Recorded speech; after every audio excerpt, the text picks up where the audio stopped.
Bienvenidos a un nuevo episodio de Estudio UAR, el podcast oficial de la Unión Argentina de Rugby.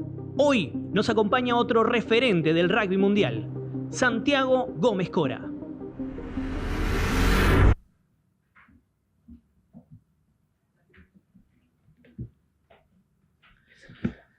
Bueno, Santi, antes que nada, bienvenido. Muchas gracias por tu tiempo. Como toda historia, las historias tienen un principio y queremos empezar por ahí, conocer un poco más de vos, del lado B tuyo y del lado B del circuito, de lo que es la disciplina de Seven. Contame cómo empieza tu historia, tu vínculo con el rugby cuando eras chico, vos, tu hermano Pablo, Lomas, cómo llegan, cómo son esos primeros pasos, esos primeros años. Bien, bueno, primero muchas gracias por la invitación, por compartir, por querer escucharme un rato y compartir mi historia y un poco la historia de Puma Seven. Yo arranqué de chico a los 5 o 7 años, mis padres iban a un club solo de tenis y tuvieron 4 hijos y dijeron, bueno, vamos a un club donde haya muchas disciplinas. El Lomas Athletic ofrece hockey, rugby, tenis, golf, cricket, bowls, de todo un poco. Y entonces empezamos como un club social. Mis padres y yo creemos en el hecho de colegio, la familia y el club como herramientas de educación y de valores, y creo que un poco nos quisieron inculcar eso. Y yo jugué en el club con mi hermano durante muchos años, al principio separados por un tema de infantiles, juveniles, pero nunca fui un apasionado del rugby. Iba porque mis amigos no eran los del colegio, sino eran los de rugby, entonces era mi momento social. Yo iba al colegio, fui a un colegio público, tenía una sola escolaridad, todos mis amigos del club iban doble escolaridad, entonces no los podía ver nunca, y el único momento era la tarde en el club y iba a molestar, a divertirme, a jugar, pero no era un fanático del rugby hasta nada, mucho más adelante. ¿Y dónde empieza ese fanatismo? ¿Dónde llega el clic en el cual te empezás a dar cuenta que te gusta lo que estás haciendo, que querés jugar al rugby, que querés estar en la primera del club, que por ahí ambicionabas un poco más y por qué no vestir una camiseta argentina? ¿O no se dio un clic y fue algo que paulatinamente se fue dando? Mirá, nunca se dio un clic puntual.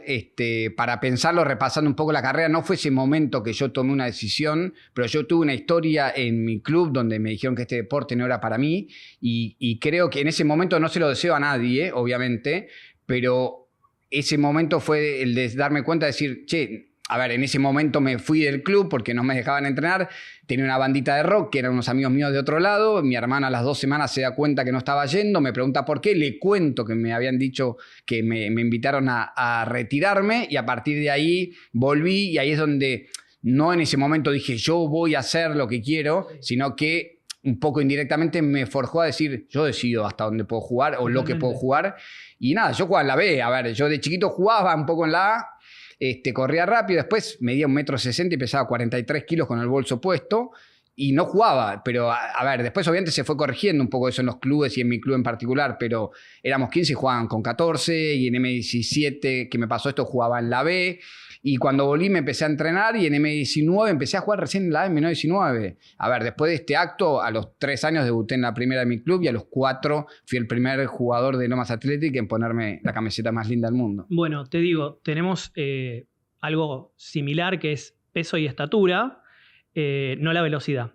Por eso vos estuviste donde estuviste y yo estoy donde estoy también. Yo era petizo, flaquito y corría lento, entonces no había demasiado lugar para mí. Me dediqué a estar del otro lado del micrófono y acá estamos. ¿Cómo ves el hecho de que los clubes sean formadores, pero no solamente de jugadores, formadores de individuos, de personas? Esto que vos me contabas del aspecto social del club, de ir a practicar un deporte, a estar con tus amigos. ¿Cuánta importancia, cuánto valor le das? Y sobre todo en un ambiente como el rugby en la Argentina, que es totalmente amateur. Yo creo que los clubes, hablando desde este lado como entrenador hoy en día, agradecidos a lo que hacen los clubes, pues una tarea enorme de formar jugadores, pero lo más importante, creo en 3 patas de la educación para nuestros hijos, para el mío en particular, pero es un poco lo que me pasó a mí. Yo creo que la familia es el primer lugar donde uno aprende y aprende valores y se forma como persona, y tenés 2 lugares de apoyo, el colegio y el club. Si los 3 son buenos, el círculo virtuoso es genial, porque tenés un chico con, por ahí en casa uno lo protege un poco más y en el club no. Muchas veces esto de premiar a todos y al que se esfuerza es una falacia, porque el pan y queso es lo más cruel que hay y los chicos lo siguen jugando. En el pan y queso, en el colegio, por ahí dicen, por eso alguna pata puede fallar, en algún colegio por ahí premian a todos y no al que más se esforzó. Y en el club lo mismo, ¿no? Porque vino a entrenar, juega y no juega al mejor, pero después cuando juegan al pan y queso, vos elegís al más copado, al más amigo, Claro. o al que mejor juega. Entonces, y esa es la cruda realidad, que después vas a tener un laburo. No eligen al que más se esfuerza, o elegimos a todos de empleado, de gerente, porque todos se esforzaron, eligen a uno. Y ese golpe de realidad, preferible que los chicos se formen con eso, que lo sufran a los 12, a los 14 o a los 16, pero no engañarlos durante toda su formación, su infancia o adolescencia, y después cuando salgan al mundo real se encuentren con que, che, si me esfuerzo me cobro lo mismo que el que más vendió. No, el que más vendió va a cobrar. Entonces creo en eso, porque sigue pasando en la sociedad, y creo en los clubes como una herramienta de formación. Por eso tanta importancia que se le da a los entrenadores, no solo al conocimiento técnico de rugby, que no preocupa. Entonces hoy mi hijo juega al rugby y nada, caemos en, che, vas a jugar a los Pumas como papá, y lo estás condenando. Sí, totalmente. No se dan cuenta, me lo dicen con mucho amor, obviamente. Y mi hijo hoy está jugando, no juega en el primer equipo de su club, empezó hace poco. Y viste, che, ¿querés que juegue en los Pumas? No, quiero que venga y haga amigos, se divierta, tenga los valores, que se tiene que esforzar y que no le vamos a dar el premio que uno en casa por ahí se lo da igual. Pero en el club no, si no está para jugar en el primer equipo, juega en el segundo, en el tercero o en el cuarto. Y está buenísimo. Y lo lindo de mi hijo que sigue yendo, a pesar de no estar jugando en el primer equipo. Creo en los clubes como una pata de educación fundamental en nuestra sociedad. Me parece genial, súper valioso, como papá te lo digo de lo que estás comentando, y me parece que es el camino para los chicos, para que disfruten y para que vivan la realidad con lo que se van a encontrar. Hablaste de educación, sos una persona que se formó, que estudió y que lo tuvo que hacer en paralelo al deporte. Te recibiste en administración de empresas. Quiero saber cómo fue el proceso en el cual vos cursaste mientras eras deportista en tu época. ¿Cómo es el proceso que hoy atraviesan los chicos que vos entrenás, que estudian mientras compiten? Porque han cambiado mucho los tiempos. ¿Y qué pudiste aplicar de tu curso de administración de empresas como líder de grupo en el rugby? Bien, para mí, como veníamos hablando de educación y lo que bien mencionás, yo empecé a estudiar economía. Un poco porque mi hermana estudió eso y porque, si te digo la verdad, era por un tema de logística. Okay. Uno de mis amigos iba a ir a esa facultad y me quedaba bárbaro que me lleve, era complicado, me gustaba un poco y encima se me solucionaba la logística. Estudié en la UBA Economía, hice la tecnicatura y cuando estaba haciendo la licenciatura, una maestra, una profesora me dijo, no sé, el curso era los lunes a la mañana y los exámenes el sábado a la tarde. Claro, todavía no jugaba en los Pumas, estaba jugando en la primera de mi club, después se me mezclaron las dos cosas.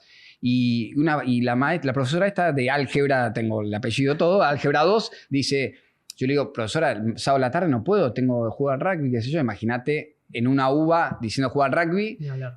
Una persona me dice, en la vida no se puede hacer las dos cosas, tienes que elegir o el deporte o la educación. Yo no lo podía creer. No.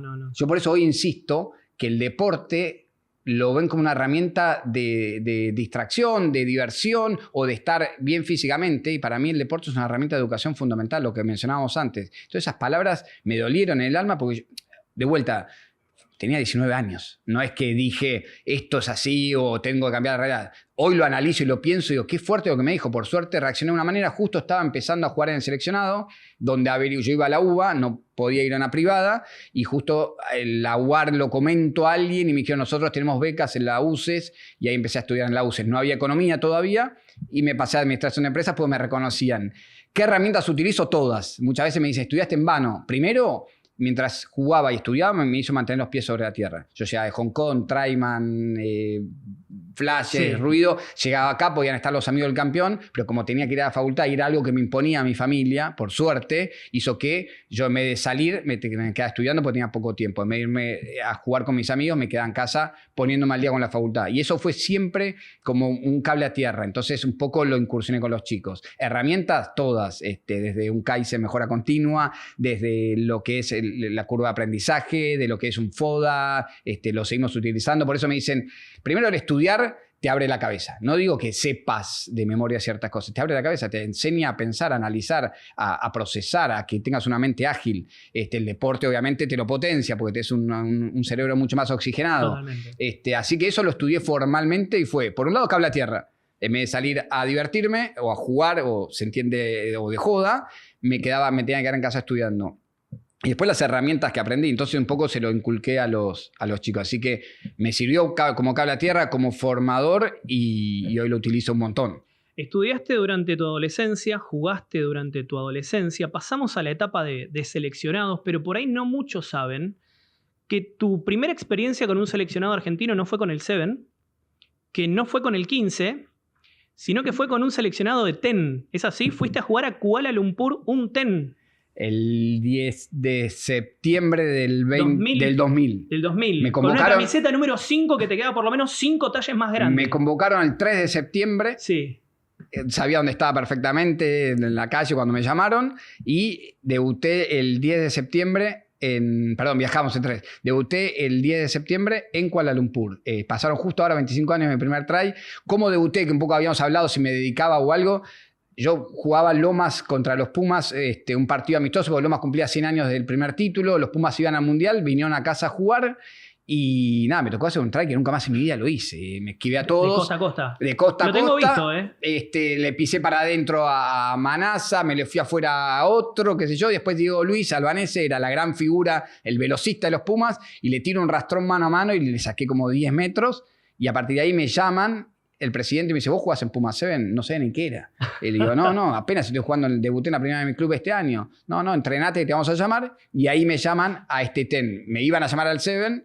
Estaba este torneo antes y entonces lo aprovecharon para probarme. Y cuando llegué nunca había jugado ni en un seleccionado juvenil ni en un provincial, directo de Lomas a esta camiseta hermosa. Y ahí empezaron 10 años de carrera con la camiseta argentina, con el 7, a dar vueltas alrededor del mundo con esta disciplina. ¿Cómo te fuiste empapando de la cultura del 7? ¿Cómo la fuiste conociendo? ¿Cuánto cambió desde aquellos inicios en el año 2000 en el primer circuito hasta tu despedida como jugador en el 2010? Try incluido en Twickenham ante Fiji, para ganarle a un Fiji que en esa época ganarle a Fiji para la Argentina era casi imposible. ¿Qué se te viene a la cabeza de esos 10 años que hoy los ves en retrospectiva y por ahí parecen un flash?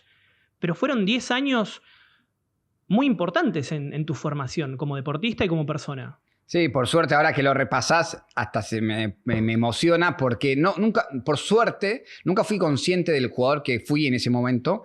Yo siempre lo que hice en el debut, después de ir a la primera gira que fue Durban, Dubai, como les dije, era la primera vez que alguien de Lomas vestía esa camiseta y tenía un bolso, volví, lo regalé. Lo tiré y obviamente se tiraron como hormigas arriba.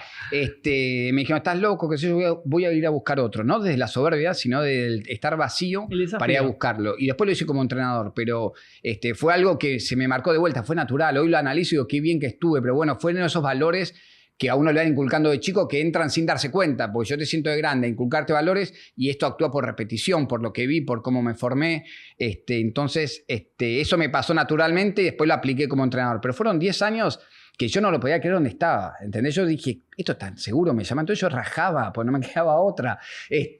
Nada, era rápido, pero no éramos conscientes, yo no era consciente de lo rápido que era, porque me apareció la velocidad cuando tenía 18, 19 años. Como te dije, en 1917 no jugaba, en 1919 jugué en la B, el primer año, el segundo año jugué algunos partidos en la A y a los 2 años estaba jugando en Puma 7. Y nada, era en ese momento, como decías vos, Fiji y Nueva Zelanda eran unas cosas de locos. Esos 10 años lo dominaron de punta a punta. Algunos años se metían a otros equipos. Fue evolucionando. Hoy vemos lo que hacía Argentina. Hacía todo al revés de las cosas que había que hacer. Hoy un poco yo lo que hice fue primero corregir eso de entrada como entrenador y después a partir de ahí agregarle valor. Pero fueron 10 años que la verdad que no fui consciente de lo que lograba. De hecho, cuando salgo tryman por primera vez y después lo sostengo, me lo viene a decir alguien. Imagínate, la Warren o el entrenador mío no tenía ni idea, porque el entrenador rotaba. Te encontrabas el domingo en Ezeiza y te presentaban. Él es Oscar, Juan, vas a dormir con Julián. Y ibas toda la semana, hacías doble espalda con pivot y entrabas a la cancha, hacías doble turno de entrenamiento. Te conocías en Ezeiza. El entrenador a otra gira cambiaba. Un entrenador una vez dijo, ponemos, esto es fácil. Donde están los forward, donde están los pesados de ellos, ponemos los rápidos nuestros. Y los no los van a poder agarrar. Uno se animó, pues no te animás a levantar. No, claro. Y del otro lado, ¿qué hacemos cuando la agarran los rápidos con los lentos nuestros? Bueno, eso lo van a resolver. No, así era un poco. Te hablo 2002, 2003. Sí, claro. Te hablo años, no te hablo en los 70. Después vinieron un par de títulos con el seleccionado en Norteamérica. Vino un mundial con una actuación fantástica que me parece que es una espina que te quedó de tu etapa como jugador. La final perdida con Gales en Dubái, un año antes de tu retiro. ¿Sentiste que en ese momento Argentina estaba para dar un salto como equipo de 7? Sí, después se ordenaron. En cuanto mantuvimos una continuidad del grupo de jugadores, vos pensás que en esa época no había un segundo equipo, no habían franquicias o no había nada. Entonces era el único lugar. Por eso después, antes había más jugadores de CB en los Pumas. Que ahora tenés 4 franquicias, tenés Pumita. Bueno, Pumita estaba hasta ahí. Por ahí se juntaban solamente a viajar. Hoy tenés un desarrollo juvenil muy grande. Entonces tenés menos de dónde sacar jugadores. Pero sí, la verdad es cuando se sostuvo el equipo, de hecho lo hicimos nosotros. Yo en un momento me llaman para irme a jugar a Europa, que esto no sé si se sabía mucho antes de irnos a Hong Kong, pero yo había peleado por una estructura o algo y dije, esperen que termine este año y voy. No, te necesitan de Joker Medical, viajás mañana. Digo, no, yo estoy atrás de una estructura. Tuve 2, 3 momentos para irme, pero siempre respeté mi palabra a un proceso. Y cada vez que hubo proceso tuvimos buenos resultados. Fue 2003, 2004, 2005, que nos fue muy bien. En el 2005 en ese mundial nos roba Cerevi el cuarto de final tirando la pelota lejos, que era trae penal o amarilla. Lo hablé con él y me lo reconoció. Pero ese equipo estaba para ganar o para llegar mucho más lejos. Y después el de que mencionás, después tuvimos 2008, 2009, muy bueno, que ganamos San Diego y a las 3 semanas toca el mundial. O sea, muy pegado. Justo en el mejor momento habíamos ganado un título.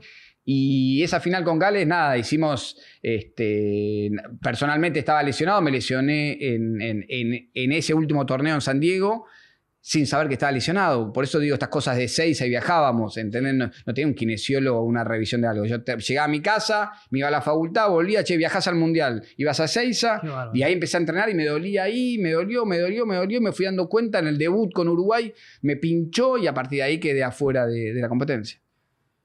Cuando te retiraste en el 2010, ¿era una decisión que ya venías procesando?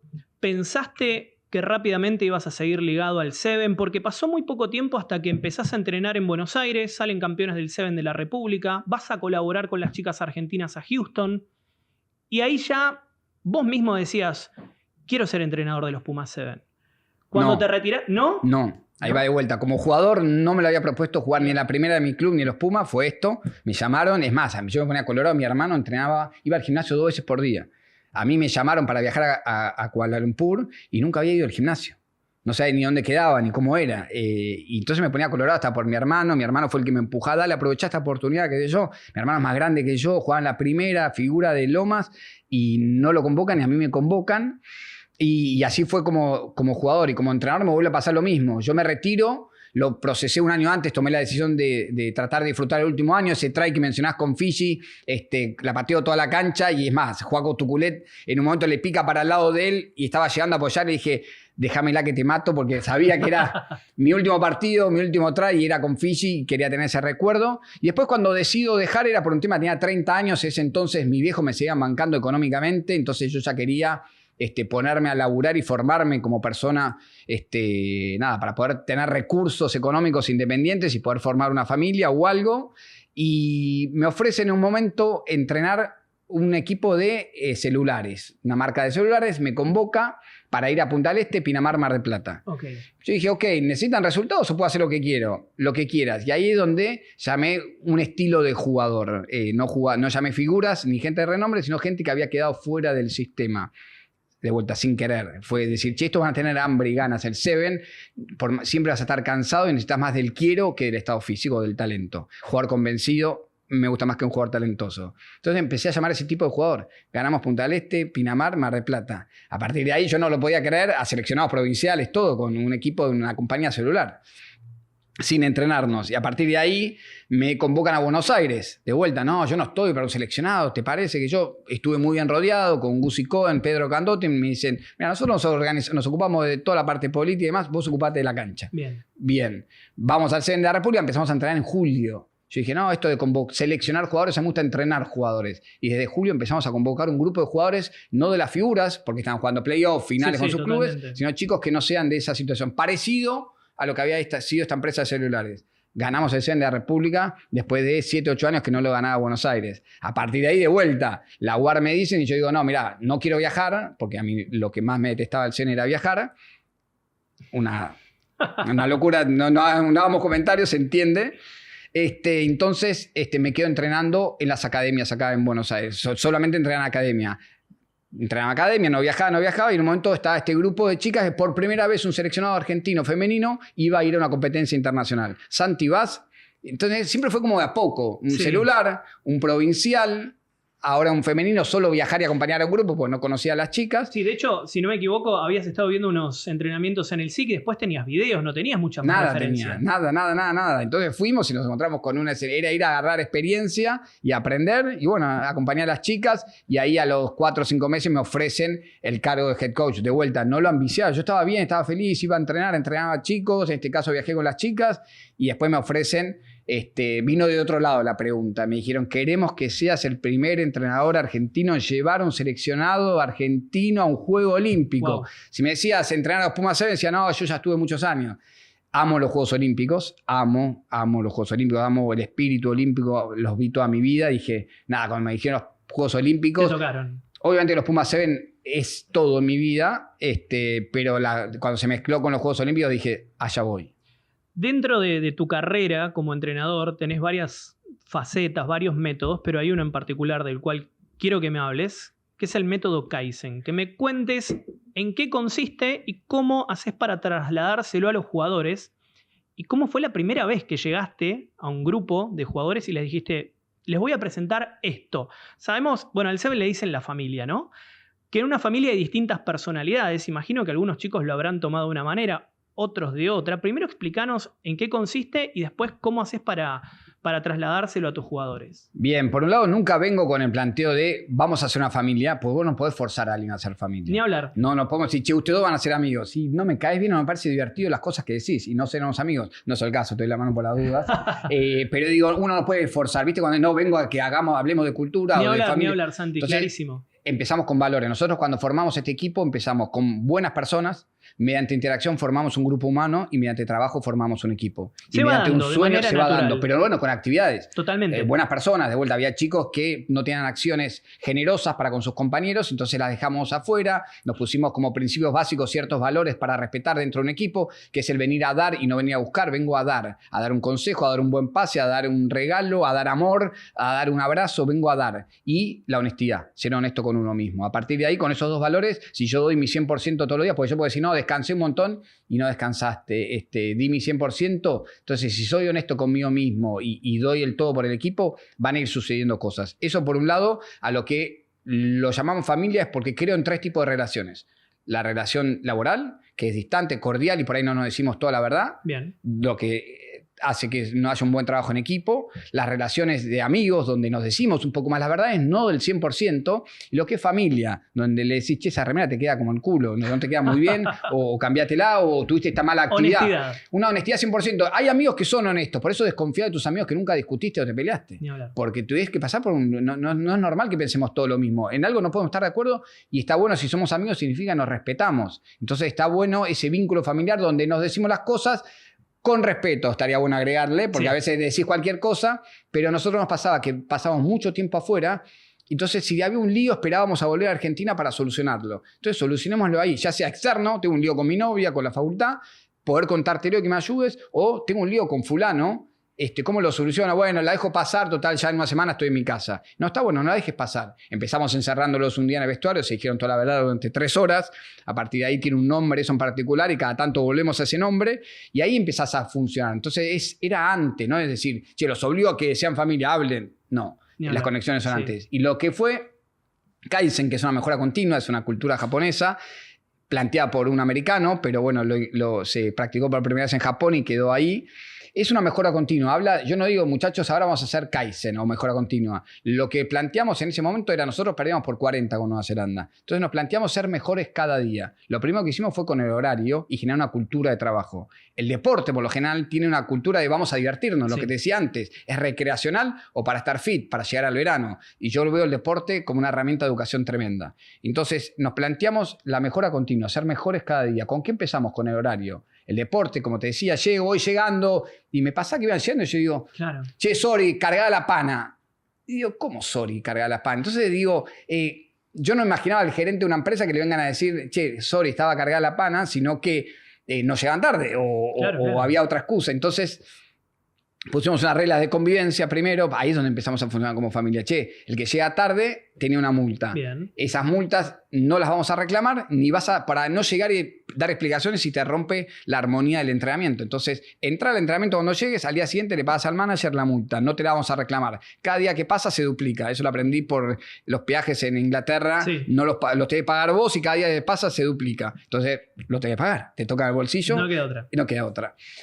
Compramos un par de drones, algunos iPads. Hace 4 o 5 años este equipo no recolecta 0 pesos. Dice, qué macana, no queríamos hacer una financiera de este equipo, sino queríamos generar una cultura de trabajo, que los chicos tengan esa responsabilidad. Hoy llegan 1 hora antes, pero no por ese temor. Entienden que estar antes es una ventaja deportiva. Si yo estoy antes en una jugada, analizo. Si estoy antes en el entrenamiento, voy a estar mejor preparado para encarar ese entrenamiento. Entonces esa mejora continua era, chicos, ¿pueden llegar temprano? Hombrito. Sí. Vos llegas tarde a veces, vos esto, no, bueno, porque...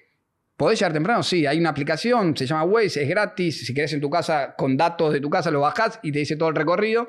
Entonces empezaron con eso, las llegadas tarde. Esa fue la primera regla de convivencia donde generamos una cultura de responsabilidad y respeto a sus compañeros. Entonces fuimos mejores, pues llegué antes, ya no llegué tarde. Vestimenta, puedo llegar mejor dormido, puedo llegar mejor comido. ¿Cómo llego mejor dormido? Y come antes. Claro. Después llega con una vianda, algo si tenés hambre en el medio. Es empezarse a ser responsable cada uno de sus actos para que después todo funcione mejor. Después se refleja en la cancha. Totalmente. Si yo soy desordenado en mi casa, no puedo ser ordenado acá. O estoy actuándolo. Y ahí es donde formamos familia, porque estamos todo el año juntos. Entonces yo puedo ser simpático de ellos. Ahora, cuando hay escasez, ahí te quiero ver tu generosidad. Y ahí es donde no aparece muchas veces. Y a veces lo ves en un medio de un partido, una gira o algo y decís, che, este me engañó, claro, lo escondió. Entonces necesitaban funcionar como una familia en ese sentido, donde nos respetamos cada uno siendo distintos o parecidos y donde esa cultura de trabajo hizo que seamos mejores cada día. Pero llegás más temprano, paso adelante, sos mejor que ayer. Llegás con un mejor peinado, mejor vestido, mejor desayunado. Che, si desayuno 2 horas antes estoy mejor. Hago una entrada en calor distinta, hago una activación distinta. Che, si miro los partidos el día anterior o el entrenamiento voy a estar mejor y todos los días. Después vas a la cancha. De 5 pelotas embocabas 1, ahora embocás 2. Y de 4 pelotas bajabas 1, ahora embocás. Y vas teniendo métrica constante y vas mejorando todos los días. Entonces teníamos métrica colectiva, objetivos que nos planteábamos y métrica individual para cada jugador mejorando. Entonces sos más rápido. Después vas al pase, a la parte de rugby. Pero no puedo ir a mejorarte en rugby si no mejoro todo lo demás. Entonces, ¿qué hacíamos? Generamos un entorno sano donde ellos se puedan desarrollar y ser mejores cada día. Esa fue nuestra política de trabajo. Tenía pensado preguntarte un motivo de orgullo durante todo este tiempo, pero intuyo que viene por ese lado también, ¿no?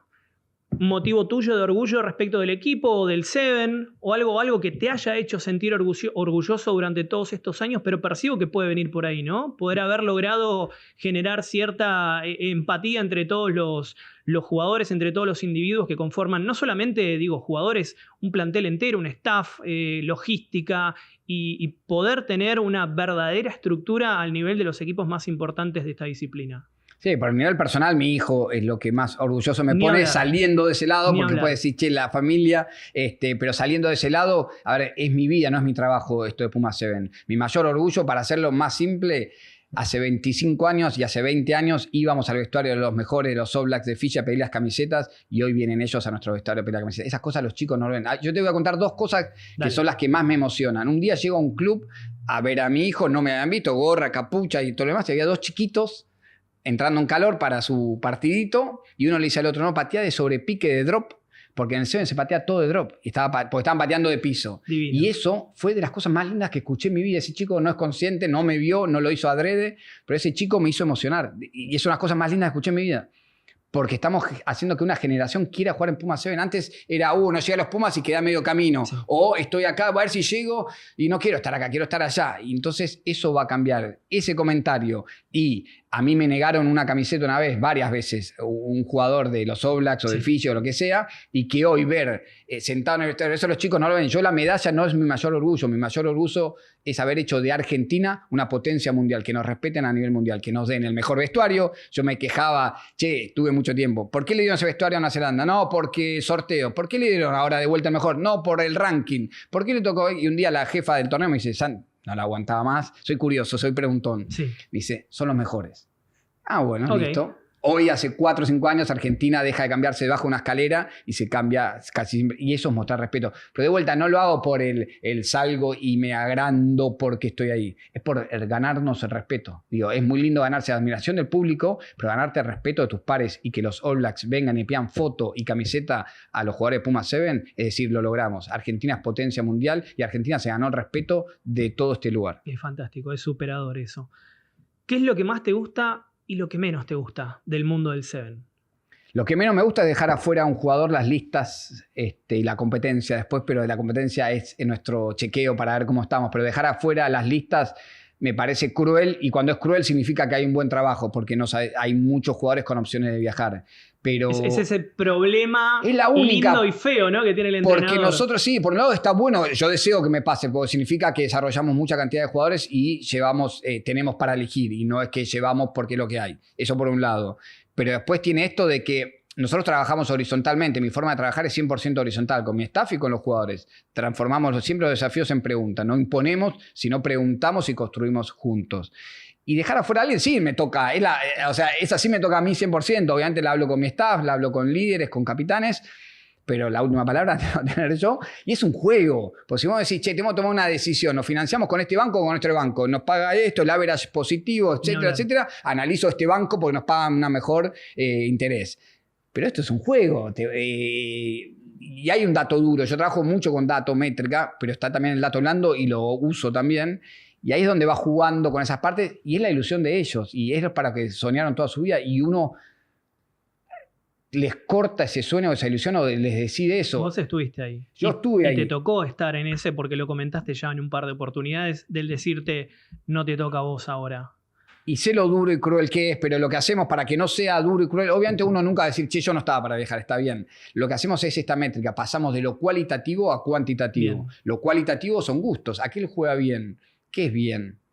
Es una percepción tuya. Y un poco el deporte era así, aquel tuvo suerte, aquel es bueno, aquel es malo. Entonces yo digo, ¿cuántas acciones tuvo? Eso es muy cualitativo, y ahí cuando das una lista, estás complicado, porque es cualitativo. No, el gusto del entrenador no le sirvió. En cambio nosotros, como tenemos este sistema de métricas, de mejora continua, colectivamente, muchachos, no nos vamos a proponer ganar a los All Blacks. De 10 pelotas traemos 2, vamos a traer 3, ese era nuestro objetivo. Entonces, si vos le ganás de un día para el otro, les iba a mentir a los chicos. Y la motivación, la arenga, y es cortoplacista. Entonces esa mejora continua fue con pequeños objetivos cumpliéndose todos los días, que es, ¿con qué me alimento? Si volví a perder, que mejoré mi objetivo era traer una salida más. En vez de traer 2, traíamos 3. Y a los chicos lo mismo. Vos para viajar tenés que, de 5 pelotas, embocar 4 en este lugar. Yo te daré herramientas para que lo hagas. Por eso venimos todos los días al laboratorio, trabajamos muy duro, y ellos solo, el chico ya sabe, che, no emboco la tercera, no entra. Entonces cuando da la lista no es, no te puedo creer, no entré. Ya lo saben. No deja de ser duro. Hablame un poco detrás de escena. ¿Cómo es el viaje? ¿Cómo es la logística? ¿Cómo es la convivencia en un torneo de Seven? Imagino que hay alguno que es el más divertido y el que levanta el ánimo del plantel, que cuando las cosas por ahí no salen como querés, decís, bueno, por suerte está él. Y hablo más allá otra vez, de los jugadores, hablo del staff, hablo de gente de logística, hablo de gente administrativa, porque es un grupo muy grande y mucha gente es invisible. Nosotros vemos a los jugadores, vemos a los entrenadores, vemos los resultados, pero para que todos los engranajes funcionen como corresponde, atrás hay muchísima gente que hace lo que tiene que hacer, en definitiva. Sí, sin duda. Todos por ahí vemos la corrida o la palomita de Moneta y se lleva todos los aplausos. Y hubo un entrenador en M10 que se levantó un domingo a las 7 de la mañana, lo pasó a buscar seguro a Marcos por su casa, le enseñó a jugar al rugby, ayudó a servir el tercer tiempo después del partido, y me filman a mí en el banco sentado, y es una injusticia total. O Marcos llevándose todos los aplausos cuando una persona de logística hizo que Marcos pueda viajar en un buen horario para estar bien descansado, y le consiguió la camiseta del talle justo, porque a Marco le molesta si está 2 centímetros por debajo del muslo, y hay un tipo que vos estás en Hong Kong, abrís el bolso y te queda toda la ropa tallada, y esa persona, que leo en este momento, pero hubo varios, está lejos de aparecer ahí, o siempre le digo laburo invisible a Sol, a la CEO de nuestra institución, o lo que es logística o lo que es comunicación, donde tiene un laburo que hacen la parte fea, el buscar dinero, recursos, el estar administrando y organizando papeles, y nosotros nos toca la parte linda, que es el campo de juego, que tiene su parte cruel, que es la de viajar, la de los resultados y demás, pero bueno, ese es el universo en el que convivimos. Y después lo que es el mundo Seven, es muy parecido al Juego Olímpico, por eso yo creo que enganchó enseguida, porque convivimos todos. En una Villa Olímpica convivís con todas las figuras dentro del mismo recinto y acá estamos todos en un mismo hotel. Entonces es viajar a lugares muy lejos, es estar lejos de casa, es jugar en un horario totalmente distinto, es viajar en la fila 66 y no quejarse y tratar de acomodarnos, es triplicar en horas viaje a todos los equipos con los que competimos y no lo usamos de excusa, sino que nos alimenta y nos dice, che, hicimos todo este esfuerzo hasta acá y lo vamos a dejar ir de esta manera. Entonces, siempre tratar de ver el vaso medio lleno y medio vacío para potenciarnos como equipo. Te pregunto por la realidad, por la actualidad del Seven, porque en esta región parece que estamos en un universo paralelo. Digo, a los Pumas Seven le va muy bien. Chile y Uruguay crecieron muchísimo en varones. Brasil representa a Sudamérica entre las chicas. Las Yaguaretés y Colombia dieron la talla la última vez que fueron a jugar. Incluso hay naciones que se están animando a crear pequeñas ligas profesionales como Francia o India. Pero del otro lado tenemos un circuito que cambia cada 2 años su formato, que no encuentra la manera de llenar los estadios, que da de baja el Mundial porque no se presentan sedes para albergarlo y ahora el pináculo son los Juegos Olímpicos. Entonces vos, como una parte importante de los Pumas Seven y de la estructura del Seven en general, ¿en qué estado está el Seven? Mira, buena pregunta. Para mí, a diferencia de lo que dicen muchos, está en su mejor momento en lo rugbyístico. El juego de CB es espectacular. Todos los equipos del 15 con figura Carter ahora debutando en Nueva Zelanda, porque no quedan por ahí en países de subdesarrollo. Nueva Zelanda, el mejor equipo históricamente del mundo. Sí. Hoy Subin jugó la temporada pasada. Corey Toole en Australia. Toole, nosotros mismos con Rodri. Sí. En Sudáfrica, los dos Wines. Los más históricos pasan por Seven. Smith, un tercera línea también. O sea, no es solo jugadores de Winnie solamente, sino tenés terceras líneas. Y creo que eso significa que siempre fue visto como un deporte de recreación, de verano o lo que fuera. Y muchas veces pasa que cuando empiezan a ver el Seven, che, esto es rugby, ¿verdad? Sí, formamos jugadores de rugby. Y esto es rugby, ¿verdad? Es lo mismo con un poco de diferencia de tiempo y espacio, pero en vez de tener una acción cada 1 minuto 30, tiene una acción cada 10 segundos. Y la acción es distinta. Es playmaker, limpiar un rack o tomar una decisión o definir. Entonces eso lo hace mucho más versátil al jugador. Por eso les está gustando agarrar ese tipo de jugador, porque el rugby también está teniendo cada vez menos infracciones. Yo cuando jugaba, yo no limpié nunca un rack porque no había necesidad. No pasaba de 3 fases o 1 o 2 fases. Hoy tienes un rugby de 8 o 9 fases. Lo mismo pasa en 15. Entonces no necesitas un win que corra más, necesitas un win que baje pelotas, que limpie rack, a él le doy más tareas, más multitasking son los jugadores. Entonces creo que eso por un lado está dando, la parte rugbyística ha crecido muchísimo. Antes no era eso, antes eran jugadores que jugaban parados, el talentoso, el habilidoso, y hoy es un jugador de rugby el que juega Seven, y hay una gran diferencia. Después, en cuanto a lo económico, bueno, nada, hay estadios que se llenan. Dubái, Hong Kong están desbordados, se venden en 1 hora. Ciudad del Cabo también, perdón, esos 3 estadios dan ganancia y lo demás no. Y es un poco decisión de World Rugby de llevar el producto a lugares donde el rugby no es tan popular para darle difusión y captar nuevos clientes o países que juegan al rugby. Siempre fue de esa manera. Hoy dicen que da pérdida, pero siempre fue una inversión para entrar en mercados que no eran, como lo fue en China, como lo es en Estados Unidos. Entonces siempre fue una inversión. Che, ahora no hay ganancias. Nunca dio ganancias. De hecho, las 3 etapas que no organiza World Rugby hoy son las 3 que dan ganancias. Porque es un negocio para ellos. Las otras no, pero por ahí porque se juegan en lugares donde el rugby no pudieron cumplir con la misión de hacerlo. Así que yo creo que está en un gran momento donde es mucho más respetado, donde todos quieren jugar. A mí cuando empecé a enterar que todos quieren jugar Seven, antes lo que te decía era un lugar que de paso o todos querían salir porque era durísimo jugar. Sí. Y que hoy escuches a grandes figuras del rugby que sueñan con jugar un juego olímpico, que quieren jugar Seven y demás, se dio vuelta la ecuación. Entonces creo que está en un gran momento y es cuestión de saber tomar decisiones. World Rugby, la verdad que no quiero hacer una crítica muy definida por un tema que me toca estar de este lado. Y una vez que estás de ese lado ves otras cosas y decís, estaba bien el punto. Yo lo que no cambiaría, el formato anterior de que el que se esfuerza todo el año no se lleva el premio, va en contra de nuestros valores de cualquier deporte y mucho más en nuestro rugby. Entonces por eso lo cambiaron ahora. Pero toman decisiones muy apresuradas y siempre pensando en lo económico y nunca o pocas veces en el juego. Respecto del Seven en general, hay mucha gente que se ha acercado a esta disciplina y que no es del nicho del rugby, que cree que el Seven es un deporte dentro de otro deporte. Me ha pasado que ha venido gente del tenis, del básquet, del vóley, del fútbol a decirme, no me gusta el rugby. Pero veo Seven y el Seven es otra cosa, es atractivo, es dinámico, es explosivo, es arte en movimiento. Y hay gente, ustedes en gran parte han logrado que sobre todo el público de la región, que quizás no era tan ávido de rugby, ponga una alarma a cualquier hora para despertarse y verlos a ustedes.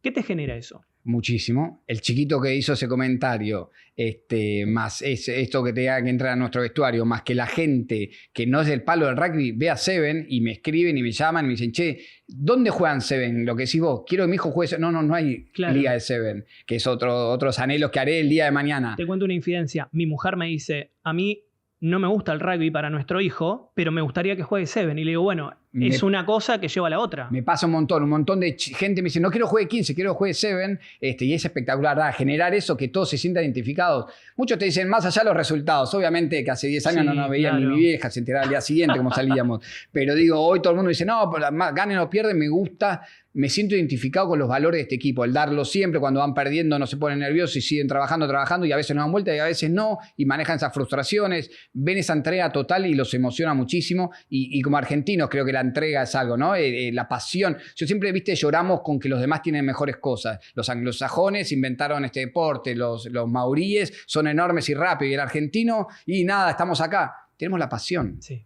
Ahora, el error es cuando confundís la pasión como el core para presentarte a competir y no como un diferencial. Nosotros lo tomamos como un diferencial. Cuando las cosas no suceden, la pasión puede suplir el talento o que el otro equipo esté en momentum. Pero lo que más me emociona es que todo el mundo diga, quiero jugar Seven, o mismo los jugadores quieran jugar, o gente que no de este deporte, y me escriben ex deportistas, figuras, gente que nunca juega rugby, nunca vio rugby, y son fanáticos nuestros, y a mí me sorprende, de un Manu Ginóbili que te diga algo del Seven, o cualquier figura internacional de otro deporte que ame el Seven, o entrenadores, me pasa de tener buena conexión con entrenadores de otros deportes, y aman vernos jugar, y no entienden nada de rugby, pero son apasionados del Seven. ¿Te arrepentís de algo en tu carrera como jugador o como entrenador vinculado al Seven? La verdad que tomé buenas decisiones de vuelta, no por ser consciente de ellas, sino por los valores que tenía. ¿Qué significa esto? Me ofrecieron, a ver, mis viejos me mantenían, hacía changuitas para sobrevivir y no cobraba cuando jugaba. Y me ofrecieron en su momento 8.000 euros por irme a jugar en 2004, por irme a jugar a Europa, a unos mejores clubes de Europa, de Francia. Y dije que no. De vuelta, mis amigos me querían matar. Una vez me acuerdo, estaba haciendo una vaquita que yo había poner guita y dijo, vos no querías las 8 lucas, ahí tenés, mira, estarías cobrando. Pero ¿qué pasó? Te había dicho, en ese momento nos comprometimos nosotros a entrenarnos, yo convencí a un grupo de jugadores como capitán, de ir a entrenarnos todos juntos en el verano, hicimos un montón de actividades íbamos solos al cenar, nos juntamos entre 4, íbamos a entrenar, y dije, yo comandé esto, no puedo dejarlos a todos irme. Y esa fue una posibilidad. La otra tuve más adelante también, no era la misma, no era tan generosa como la primera. Y dije, no, termino mi carrera y me pasa que me dicen, che, qué suerte que tenés ligado acá. ¿Viste el factor suerte? Sí. La gente cree que uno tuvo suerte. Que Lucho, tuvimos suerte que tocó la puerta acá en Casa Pumas, entró, golpeó y dijo, ¿puedo jugar al rugby? y son conscientes de que dicen, qué suerte que tuviste. Y fueron decisiones de vuelta, no eran conscientes. No te digo, no, en ese momento yo no era consciente, pero tenía buenos valores, lo que es el sentido de pertenencia, valores de decir, si yo estoy comprometido con algo, lo voy a terminar. Lo mismo pasó ahora como entrenador. Tuve opciones para irme afuera, pero yo tenía un proyecto que seguir. Y digo, no tomo las decisiones por convicción, por estar convencido, sino por un tema económico o de otra manera. Entonces, de arrepentirme o no, por ahí como jugador hice lo que pude, me entrené un montón, me entrenaba solo en la plaza de la esquina de mi casa, me hubiese entrenado mucho más y por ahí rendía más, seguramente, pero no es que me arrepiento de algo en particular. Y como entrenador, esperemos que termine mi carrera y te diré de que me arrepiento. Para el tramo final te propongo pregunta y respuesta muy rápida, muy cortita, 1 o 2 palabras. ¿Te animás? Es difícil para mí. Es difícil, sé que es difícil, por eso te pregunto si te animás. Mejor y peor momento que te haya tocado atravesar con el Seven. Uf. Ya te hice pensar en la primera. Vamos a ir a lo puntual. Te expliqué esas situaciones del chiquito pateando, pero mejor momento, el que me emociona ahora pensarlo, por eso no pienso, el podio olímpico. Bien. Y el peor momento rugbyístico, del Seven, obviamente,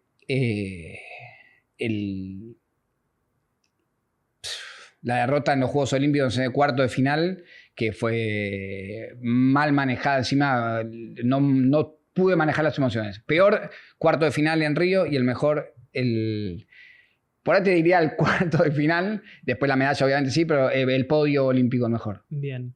¿Rugby amateur o profesional y por qué? Ambos se necesitan, no son excluyentes. Bien. No son excluyentes, ambos. Uno se necesita del otro 100%, no podría convivir uno sin el otro. Ni hablar. Ah, ok. Estoy de acuerdo. ¿Pero la respuesta tiene que ser una u otra? No. Está muy bien. Efecto DuPont para el Seven, ¿positivo o negativo? Positivo, 100%. Que los jugadores de 15 quieran jugar Seven me emociona un montón. Y ver un jugador que le costó destacarse, más allá de que los premios, no vamos a ampliarlo, fueron más un tema marketinero, pero es un chico que le costó incorporarse. De hecho, nunca ganó la titularidad, pero hace que el mejor de unos mejores del mundo quiera jugar Seven. Fue positivísimo. ¿Hasta cuándo va a seguir vigente tu récord como tryman del seleccionado argentino? ¿Hasta que se lo propongan Mone y Lucho? Hasta que me retire yo como entrenador. Bien, porque te retiraste siendo tryman histórico del circuito como jugador. Después te pasó a los 6 años, 7 años Colin Singera. Franquito Sábato parecía que venía con todo, pero ahora aparecieron estos dos chicos que vuelan y que hacen de a 30 tries por temporada. Si estoy como entrenador, quedarán afuera cuando estén por 2.28, 2.29, quedarán afuera. Bien, si estoy afuera, bueno, me lo van a romper. Me gusta la actitud. ¿Qué te gustaría leer de vos en 10 años? O que la gente diga o piense de vos en 10 años.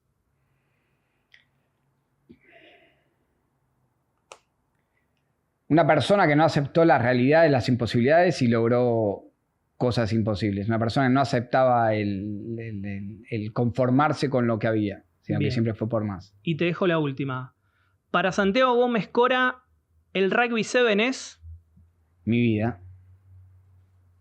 Tan simple y tan profundo como eso. Santi, muchísimas gracias. Un placer que hayas compartido con nosotros este podcast aquí en UAR Studio, el podcast oficial de la Unión Argentina de Rugby. Y ojalá que tengamos la posibilidad de encontrarnos muy pronto otra vez y que los Pumas 7 sigan dejando la bandera argentina bien plantada en el lugar del mundo donde se presenten. Muchas gracias a vos y de paso aprovecho para, ya que tantas flores recibo de este lado, el hecho de tu voz, escucharla en las transmisiones, sos tan generoso con las acciones y las actividades de los chicos. Primero, nosotros hacemos una parte, pero a la gente le llega gracias a tu voz y esos horarios son complejos y te veo siempre muy informado y siendo muy criterioso con los comentarios. Nunca te lo he dicho fuera de... te he dicho comentarios, pero nunca tan formales, así que gracias a vos por el respeto y la admiración de este equipo a la hora de transmitir y de explicarle a la gente lo que somos. Muchas gracias. Muchas gracias a vos, Santi, y hasta cualquier momento. Placer. Ya cerramos, menos mal que no hablamos más porque nos fuimos a emociones.